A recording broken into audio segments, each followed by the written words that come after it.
Hello everybody and welcome back to another Pokémon Emerald video. Today I will be playing through the game with a lesser known Pokémon. Drowzee is from the first generation, but since it's not that easy to find, I often associate it with Gen 2. Anyway, for the rules, I can only use my starter in combat. I can't use items from my bag in battle, I can't raise my evasion in any way, and I can't use cheats or glitches. Drowzee and later Hypno are supposed to be special wolves, and sure, their special defense is quite good, but their HP is not that great. Unlike many other psychic types, Drowzee starts with Pound, which is a decent move for now, and at least it allows me to hit the dark types in the start of the region. What I find somewhat weird is that their move pool is very shallow. They cannot learn any moves like Flamethrower, Thunderbolt, Ice Beam. Most other psychic types can learn at least a couple of those. That might be a problem later, but for now we have to worry about the present. With only Pound as my attacking move, I do not think I can do much to Roxanne, and so I leveled quite a bit until level 18, when Drowzee learns Confusion. This move is not particularly powerful, especially because of my low base special attack, but at least it's special and it's a stab, so I'm sure it will do fine. I was a bit surprised by the amount of damage I was taking from the rock tombs of the Geodudes, but I guess that is to be expected when my defense is lowered even further by the nature. Fortunately for me, Nosepass decided to play it quite safe and rarely attacked me, and that gave me enough turns to defeat it.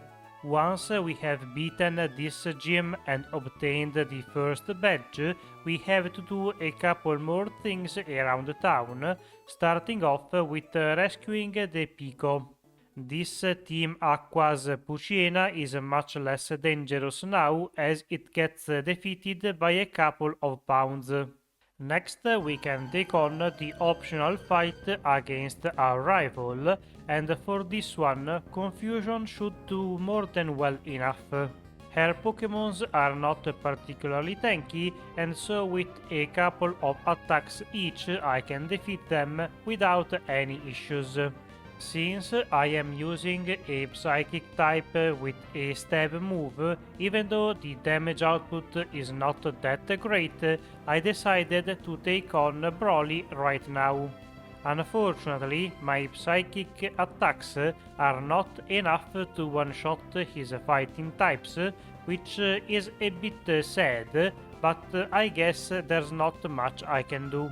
During the fight, the Meditite used Light Screen, which is even worse as it cuts in half my special damage, and so I had to spend quite a few extra turns against it while the screen faded away. By the time I got to Makuhita, the screen was not up anymore, and so with 2 confusions, even after the berry, I was able to defeat his ace and get the second badge of this region. This fight was not as easy as I was expecting, and I hope things will improve soon. Next up, we have the fight against more Team Aqua Grunts in Slateport. They have a couple of Carvanas, which are part Dark type, and so I cannot use Confusion on them. I have to use Pound, which deals good damage, mostly because they are very frail, but I have to endure the rough skin damage too. Overall, it was not that bad, and even though I lost quite a bit of HP, I was able to get through.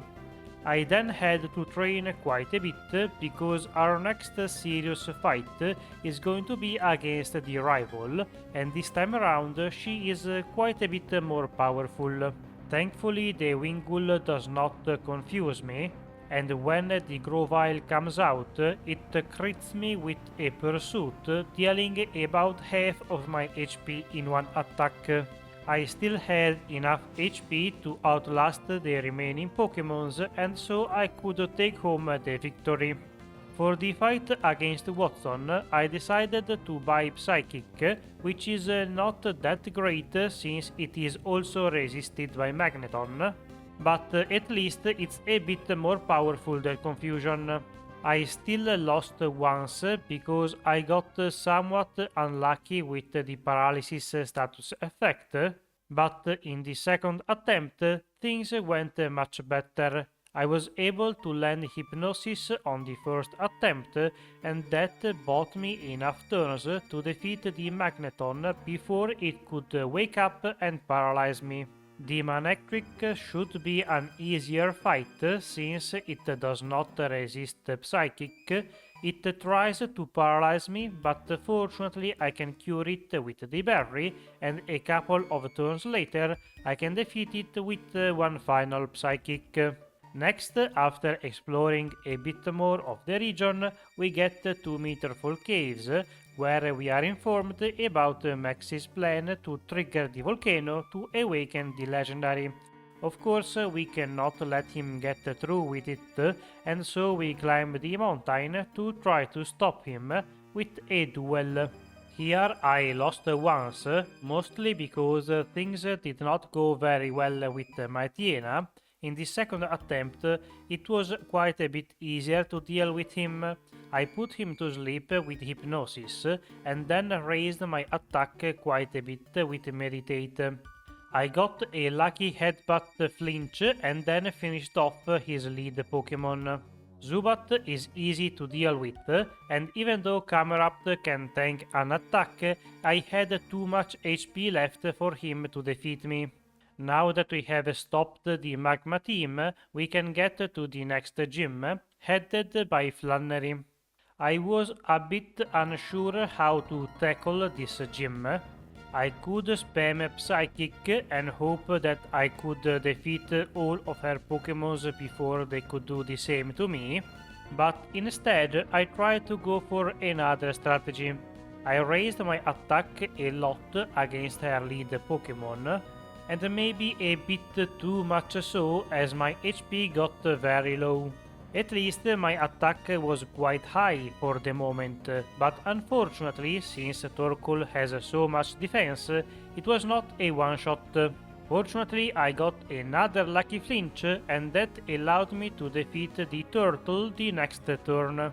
With Flannery defeated too, we now have all the first 4 badges, and so we can try to take on our dead. The fight against Norman did not go very well, and I lost quite a few times. His Pokémons can deal very high damage with their normal attacks, and since my defense is very low, I get defeated in a couple of attacks. On the successful attempt, I tried to implement the same strategy I used for Flannery, but this time around I also used Hypnosis to buy myself a few more turns. Fortunately for me, this Slacking wasted its turn trying to go for Yawn, which I am immune to thanks to my ability, and after putting him to sleep and buffing while he was taking a nap, I have my attack maxed out, and so I can sort of sweep through the remaining Pokémons.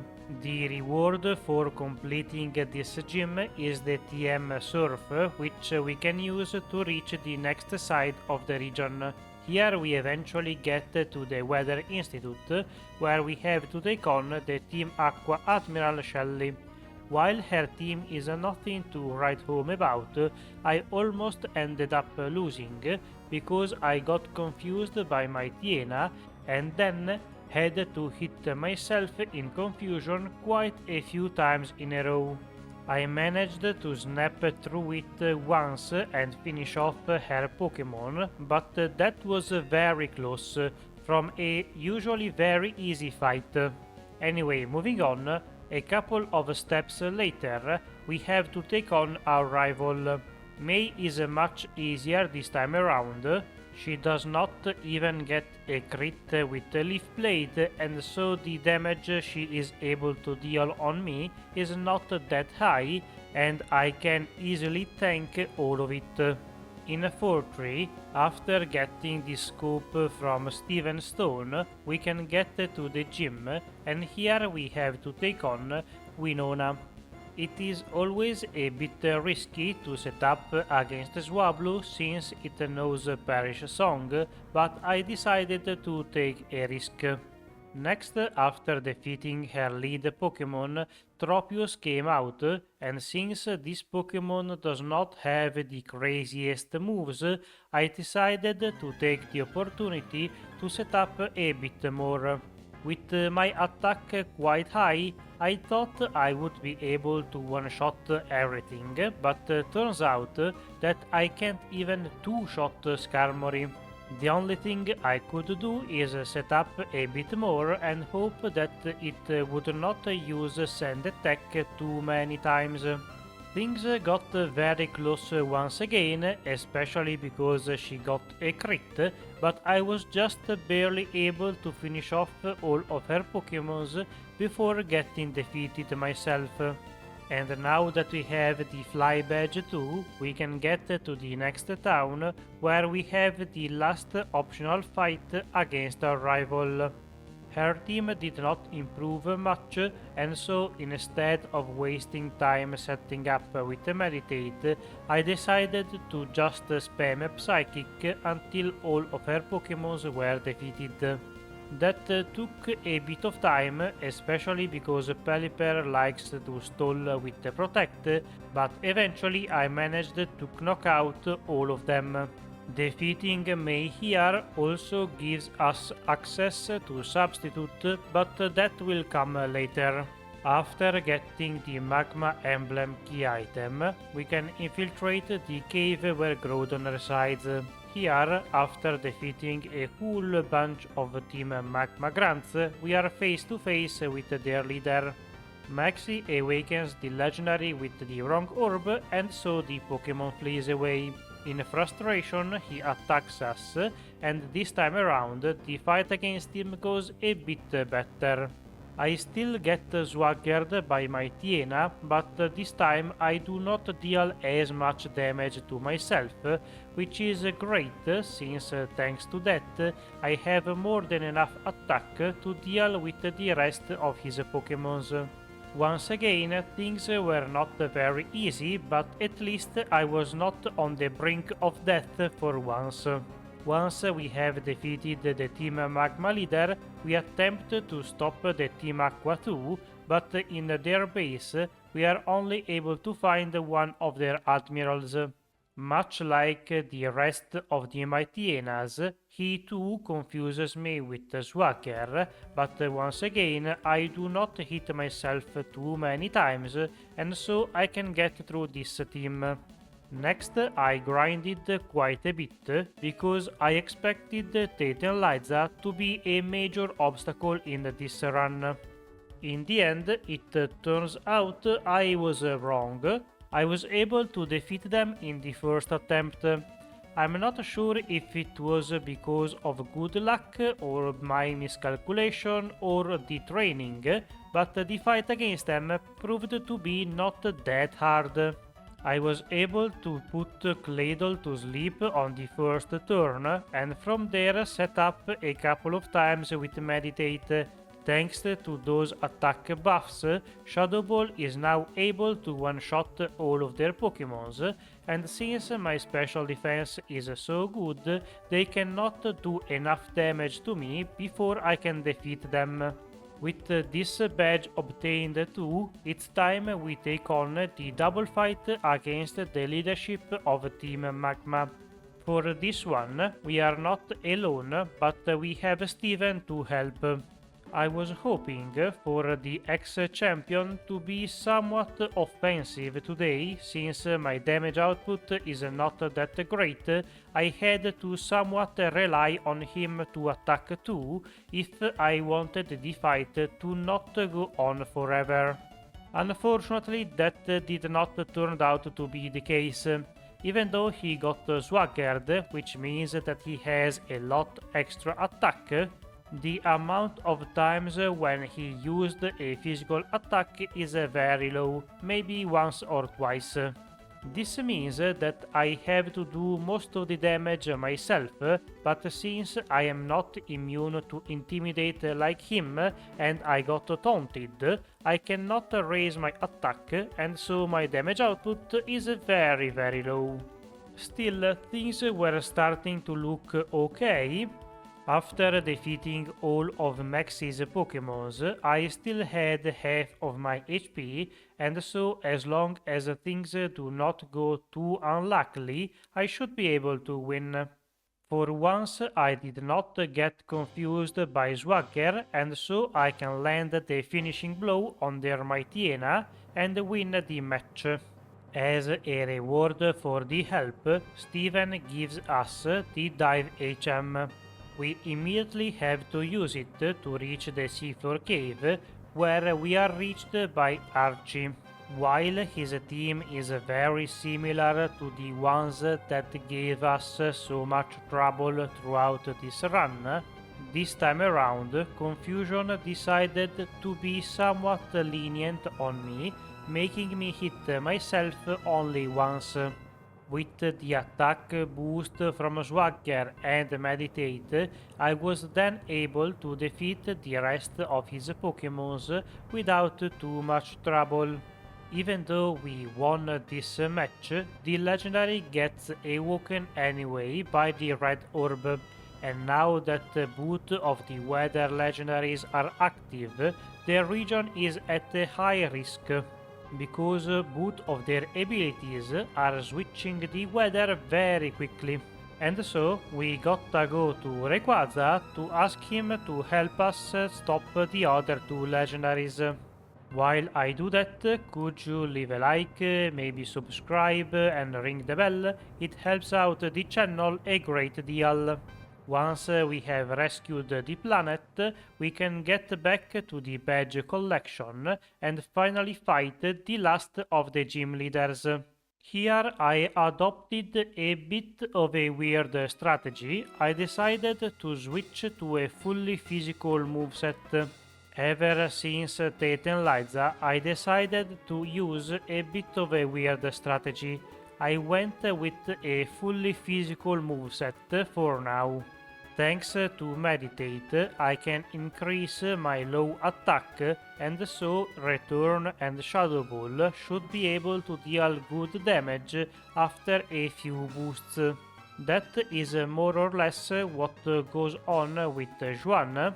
I took the time to set up a bunch against his lead Pokémon, and from there I swept through the rest of his team with Return. Kingdra was the only one who was able to survive a hit, but eventually that Pokémon fell too.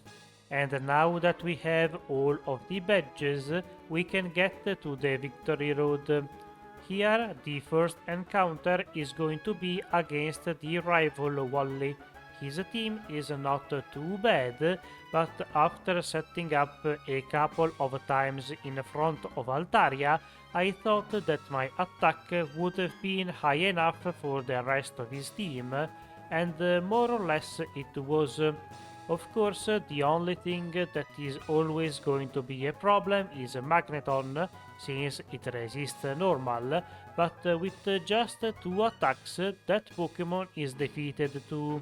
From there, the remaining 2 fighters are very easy as they are both one-shots. Once we have defeated our rival, we can get through the rest of the cave and finally enter the league. Here is probably where I should explain the reason for the physical moveset. Psychic is a great move, but unfortunately it's not going to be very useful against the first two members of the Elite Four because they have a lot of dark types. Using only Shadow Ball is also not great since all of Sidney's Pokémons resist it, and so my final moveset had to be Return, Shadow Ball, Meditate to improve my damage, and Substitute because that move is extremely strong. Things did not go perfectly well for me, mostly because my defense is very low, and so they were able to defeat my Substitute in 1 or 2 attacks at most, which did not buy me all that much time, but eventually I was able to get through Sidney, even though I had to lose once. After defeating the first Elite Four member, we have to take on Phoebe, and this time around she was a bit more dangerous than usual. Since I am Psychic type and so I am weak to Ghost, her lead Dusclops often used Shadow Punch, which was enough to one-shot my Substitute. Fortunately, in the second attempt she did not really use it, but instead went for the usual course strategies. That gave me enough time to set up a whole bunch of meditates, and with my attack through the roof, I was able to sweep through the rest of her team. I was almost able to do so in the first attempt too, but the Sableye at the end stopped me because it is only neutral to Ghost. Once we managed to defeat her too, it's time to switch up my moveset once again.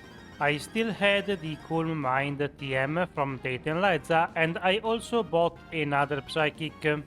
By switching to this moveset, I hoped to have an easier time, since Calm Mind also increases your special defense.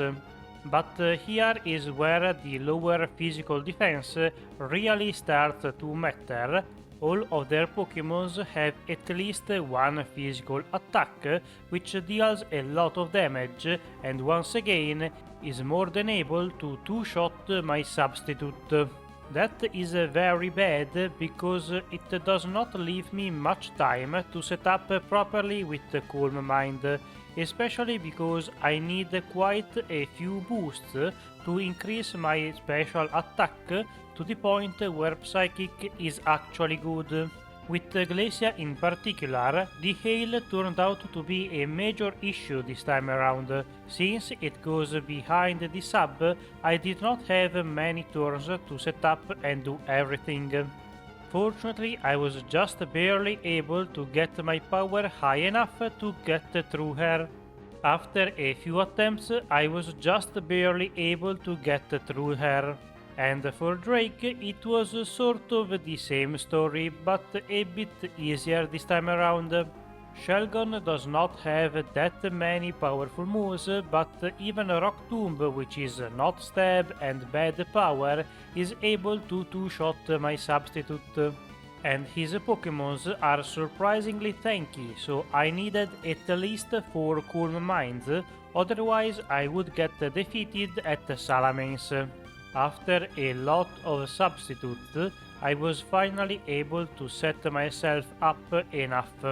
From there I went on the offensive with the Psychic, and surprisingly enough I was able to outspeed Flygon, and so I could keep my sub for Salamence, who somehow outspeeds me even though they should have about the same speed. But whatever, does not matter, I defeat him, and from there the rest of the Pokémons are all a one-shot with my very powerful Psychic. After all of that, we can finally attempt the last fight in the game. Juan was a bit challenging, mostly because his lead Wailord has Double Edge, which, yeah, it's a physical move, so it destroys me. Fortunately, in the second attempt, he did not use that attack too many times, and instead allowed me to set up a few turns. Not wanting to risk my luck, I soon defeated Wailord and he sent out Tentacruel. I knew he wanted to toxic me and so I used Substitute. While behind that doll, I used Calm Minds a few more times because I was worried that my Lotic would be able to stall me otherwise. Soon I had to defeat Tentacruel too because it switched to Sludge Bomb. Instead, I did the setupping against Ludicolo since I do not think it has a physical attack.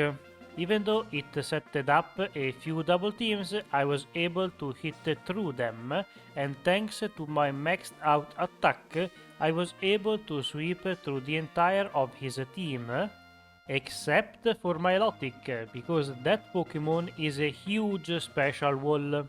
At least 2 attacks were enough to put it down, and that's how Drowzee became the champion of the Hoenn region. I was not expecting much and that's pretty much what I got delivered.